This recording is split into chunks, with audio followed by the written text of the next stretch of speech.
queridos, eu cumprimento a todos com a paz do Senhor e Salvador Jesus Cristo. Estamos aqui para darmos continuidade com os nossos subsídios da nossa EBD, Escola Bíblica Dominical. A você, meu amigo aqui de Presidente Pitácio região, você está convidado a estar presencialmente conosco em nossa sede, na Igreja Evangélica Assembleia de Deus, Ministério do Belém, na Rua Cuiabá, 146, em frente da Caixa Econômica Federal, às 8h30 da manhã. E na congregação onde nós estamos, no bairro da Vila Esperança, no mesmo horário também, na Rua Antônio Venâncio Lopes, 2034, você está convidado a estar ali conosco presencialmente. Porque essas aulas virtuais, elas não substituem as aulas presenciais. É importante que você participe, seja um aluno, um professor assíduo de nossa EBD. Estamos estudando esse trimestre um livro bíblico que é o Evangelho do Senhor Jesus Cristo, segundo escreveu João. O título é "E o Verbo se fez carne", Jesus sob o olhar do apóstolo do amor. E o comentarista desse trimestre é o pastor Elianai Cabral. Então, é um trimestre que nós estamos estudando um livro da Bíblia. Por exemplo, o Evangelho segundo escreveu João. E João, realmente, ele é chamado de apóstolo do amor, porque ele foi um apóstolo, por que não dizer, o único apóstolo que foi até o fim com Jesus. E foi até a cruz, que chegou até o pé da cruz. E ele diz bem claro isso lá em Apocalipse capítulo 1, versículo 9. Que ele estava presente na aflição e no reino. E ele foi ali na ilha de Pátimo por causa da palavra de Deus e o testemunho do Senhor Jesus. Testemunho significa martir. É alguém que morre pela causa do Evangelho. E João estava disposto a ser um martir, a sofrer e até mesmo morrer em prol do Evangelho. Mas nós sabemos que João morreu historicamente de morte natural, enquanto os outros apóstolos eles foram martirizados. Mas João se mostra pelo seu amor, pela sua devoção, porque até lá na cruz, enquanto muitos apóstolos, um traiu, o outro negou, os outros fugiram e Pedro foi se afastando, mas João ele foi até o fim, até a morte do Senhor Jesus. E até ali recebeu uma missão, até ali na cruz. Então aqui dá para nós entendermos. Quem vai até o fim vai receber uma missão do Senhor Jesus. Filho, eis aí tua mãe. Mulher, eis aí teu filho. E aí o que nos leva a entender que José já havia morrido e João ficou sobre os cuidados dele, cuidar da mãe do Senhor Jesus, da sua mãe, né? Então perceba-se, queridos, que nós estamos estudando um evangelho segundo escreveu João, que mostra o seu lado divino e também o seu lado humano. Nós vimos a lição passada, que foi a lição de número 3. Essa lição de número 3 falou sobre a verdadeira adoração. Falamos daquele encontro de Jesus com a mulher samaritana, que se deu ali às meio-dia, a hora sexta. O costume-se de tirar água era de manhã ou à tardezinha, mas ela foi a meio-dia, porque por causa do seu viver, da sua rotina, da sua vida pecaminosa, porque aquela mulher estava amigada, porque Jesus diz, tivesse 4 maridos, o que agora tem, não é teu, ou tivesse 5 maridos, o que agora tem, não é teu. Então, ela estava amigada, mas Jesus ali confronta ela. Jesus não afronta. Ele não chama ela de prostituta ou de adúltera, não. Jesus, ele sabe a dignidade de cada pessoa. Ele chamou ela de mulher. Mulher. Perceba, as pessoas têm o orgulho, a prepotência de muitas vezes criticar as pessoas, prostituta, adúltera. Não, Jesus deu a dignidade dela. Mulher, chama teu marido. Jesus procura um diálogo de mudança, para trazer uma mudança na vida dela. Jesus vem confrontando ela com a palavra. Não é afrontar, mas ele vem confrontando. E Jesus mostra para ela que ela deveria se arrepender de seus pecados, deveria se voltar para Deus e aceitar a Cristo Jesus, o seu Senhor e Salvador da sua vida. E o Evangelho exige renúncia. Perceba que o próprio Senhor Jesus ali, ele deixou a Judéia e foi para a Galiléia. Foi uma renúncia. Enquanto os judeus cortavam caminho por outras rotas, ali pela Jericó, o Jordão, Pérea, eles cortam caminho por um caminho mais longo. Jesus não, ele atravessa o meio de Samaria. Porque ele sabia que havia algo especial ali para ele realizar. E Jesus, ele foi ali em Samaria, pregou para aquela mulher. Ele já renunciou à popularidade, porque estava a sua popularidade. Havia um conflito ali da questão dos batismos, mas Jesus nunca quis competir com ninguém. As pessoas dizendo que João Batista batizava mais discípulos do que Jesus, mesmo que ele não batizava.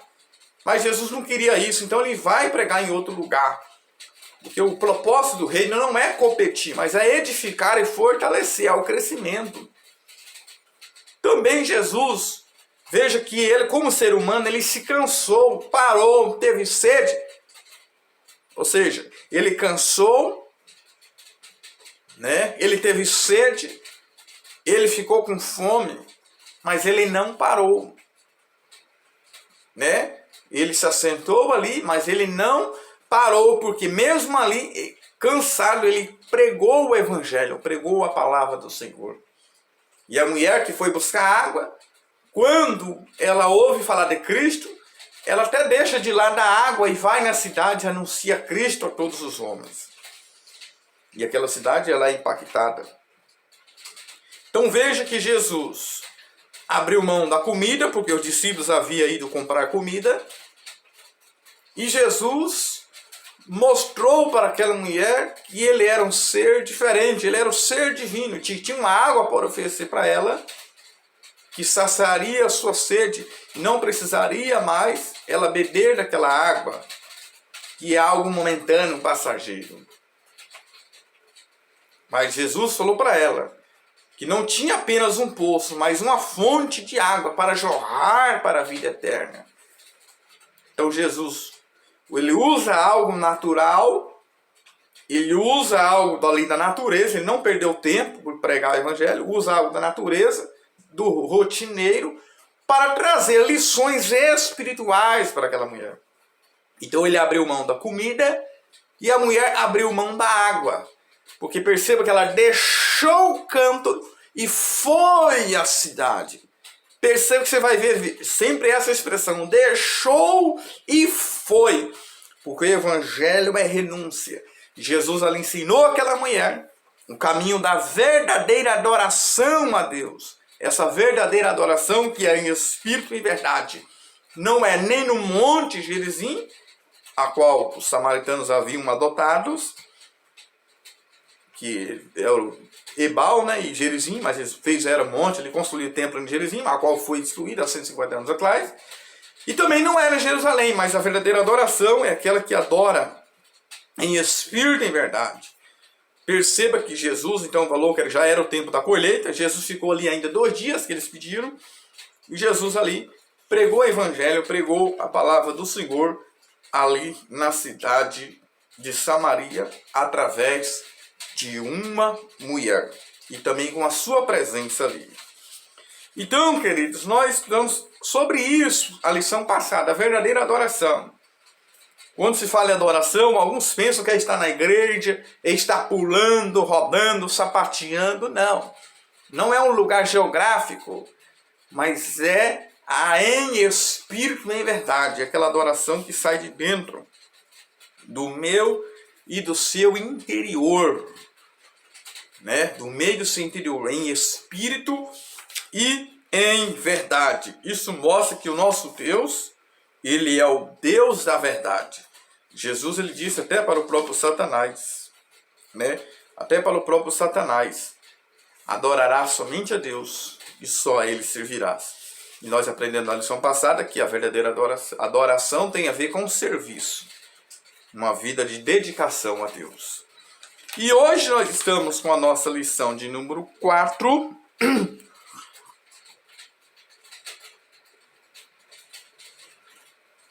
Vamos estudar sobre o título Jesus, o pão da vida. Esta lição vai ter um propósito, vai ter um objetivo, a qual o tópico 1 vai ser instruir a classe a respeito do milagre da multiplicação. Tópico 2, refletir a respeito aos desafios da fé. O tópico 3, correlacionar a necessidade do ser humano com Jesus como pão do céu. Muito bem, queridos. A palavra-chave que vai girar em todos os tópicos é vida. Vida. Muito bem, queridos. Vamos começar a introduzir aqui o nosso tópico 1 sobre Jesus, a multidão e o milagre da multiplicação. Ponto 1. A multiplicação de pães e peixes. Perceba que aqui vai mostrar o momento em que Jesus está ali nas regiões da Galileia, aonde vai realizar-se esse grande milagre através de um menino que sai da sua casa com apenas 5 pães, que a Bíblia faz questão de dizer que é pão de cevada, quer dizer, o pão de cevada é o pão mais inferior ainda, que tem menos valor. Nós vamos ver na Bíblia, pão de cevada tem menos valor, algo aparentemente inútil, que não faz sentido algum, apenas 5 pães e 2 peixinhos. Mas por trás desse menino houve uma mãe que proveu para ele também, que nós vamos entender. Porque se o menino levou, ele foi para o culto não de mão vazia, mas ele foi para entregar alguma coisa. Porque muitas pessoas pensam que culto é ir para receber, culto é ir para entregar ao Senhor. E aquele menino levou 5 pães e 2 peixinhos. Até parece que ele já sabia que haveria uma necessidade. Só que na mão desse menino não era nada, mas na mão de Jesus, 5 pães de cevada e 2 peixinhos, que a Bíblia fala, ele é muita coisa. Então o segredo é nós entregarmos na mão do Senhor Jesus. Esse milagre das multiplicações dos pães e peixes, ele é muito importante. Por quê? Porque ele é muito importante e ele é muito relevante. Porque o milagre das multiplicações dos pães e peixes está presente nos 4 evangelhos, que está aí no tópico 1 e ponto 1. Nós vamos ver lá em Mateus capítulo 14, em Marcos capítulo 6, Lucas capítulo 9 e João capítulo 6. Eu gostei muito do livro do pastor Jonas José, A Excelência do Líder, Aprendendo com Jesus.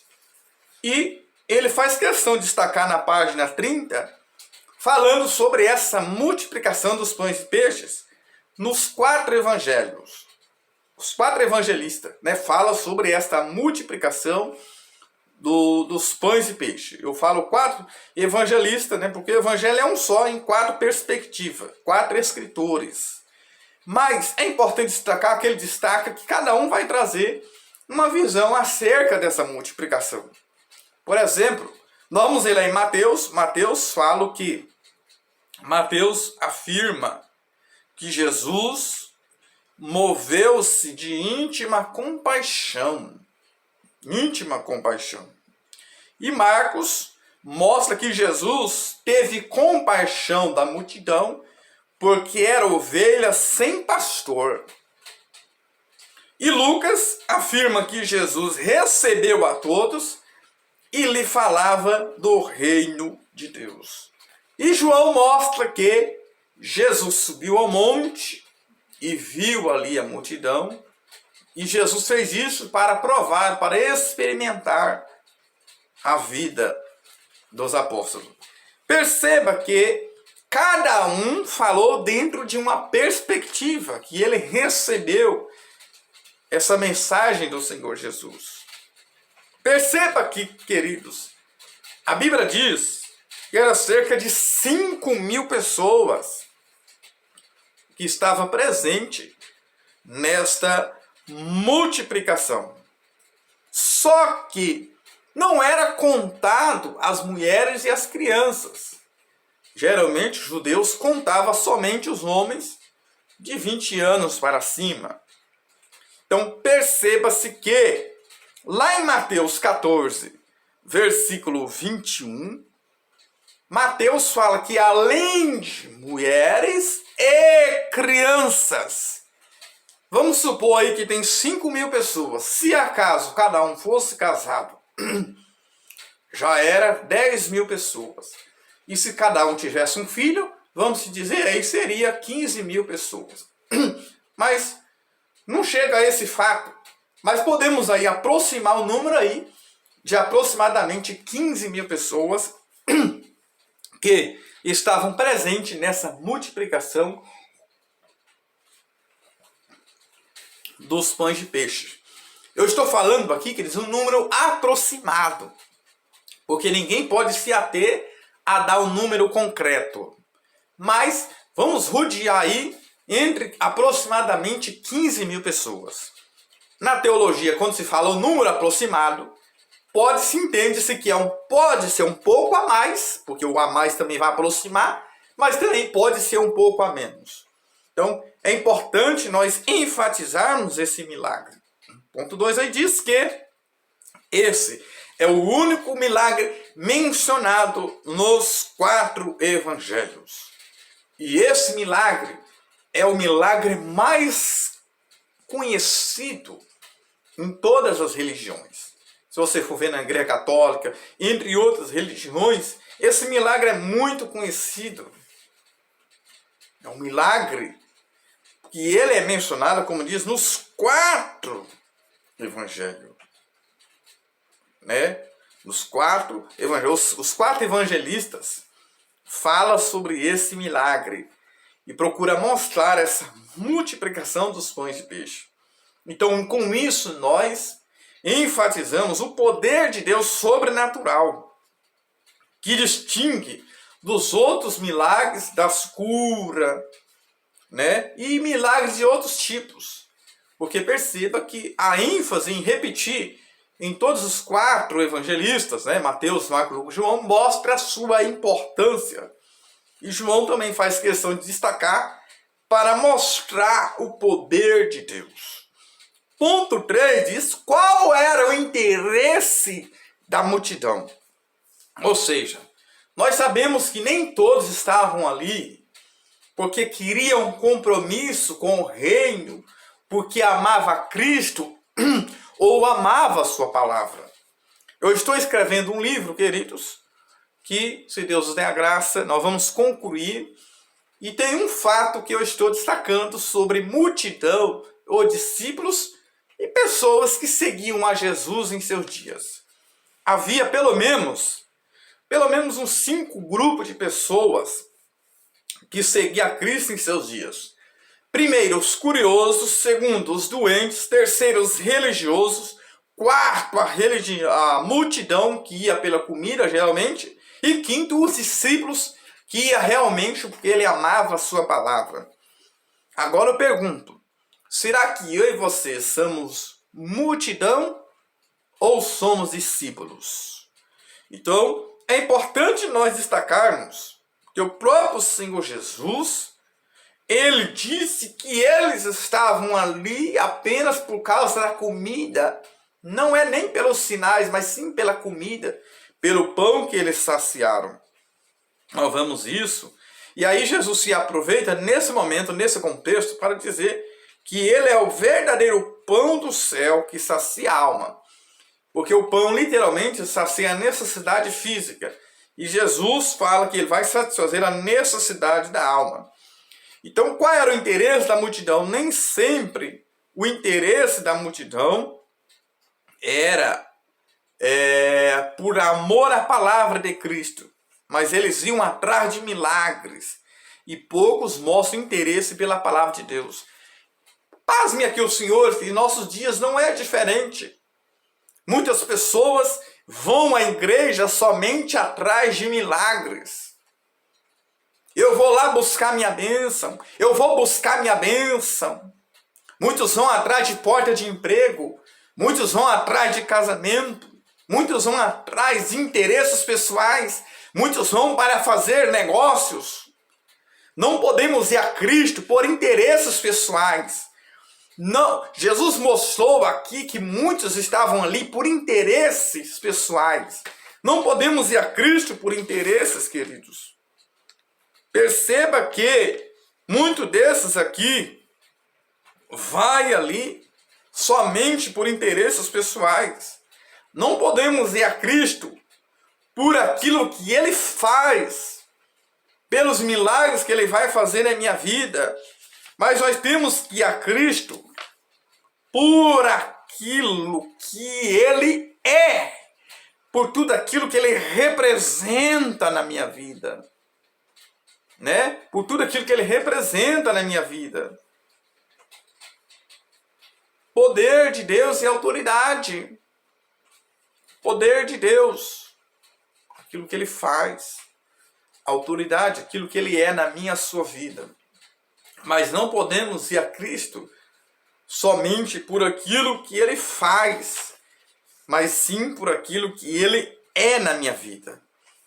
Por qual interesse eu estou indo a Cristo?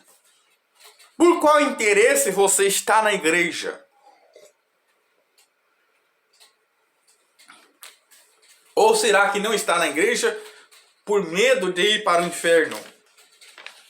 É importante nós destacarmos isso aqui, queridos. Que não estou fazendo apologias de que não podemos ver milagre ou receber milagre, não. Mas o propósito, queridos, é o reino de Deus. Porque a salvação é primária. Porque sempre que Jesus fazia um milagre, Ele falava, vai, a tua fé te salvou, e logo viu e seguiu a Cristo. Bartimeu, ele foi atrás da cura, Jesus salva e depois cura. Porque a salvação, ela é a primária. A cura, ela é secundária. Tópico 2, queridos. Jesus desafia a fé dos seus discípulos. Ainda, queridos, que temos que ter milagre. Até há alguns grupos cessacionistas que creem que os dons se cessaram. E até um teve a ousadia de me falar uma vez que Marcos, o último capítulo de Marcos, não consta nos originais. Porque mais 16:15, né, começa a falar dos sinais e prodígios. Só que nós vemos isso em Romanos, nós vemos em Atos dos Apóstolos, nós vemos em Hebreus. Outros textos na Bíblia falam de milagres, sinais e prodígios realizados pelo Senhor Jesus. Então, isso é um equívoco desses grupos cessacionistas. Muito bem. Jesus desafia a fé do seu discípulo. Muitas vezes nossa fé é desafiada, queridos. Perceba que Jesus subiu ao monte. Jesus subiu ao monte. Muitas das vezes, Jesus ia no Monte das Oliveiras para orar. Como disse recentemente o nosso pastor presente, o nosso pastor Ivanir, Jesus ia ao monte para orar. Para orar. Monte, principalmente o Monte das Oliveiras. Porque ele não tinha acesso ao templo.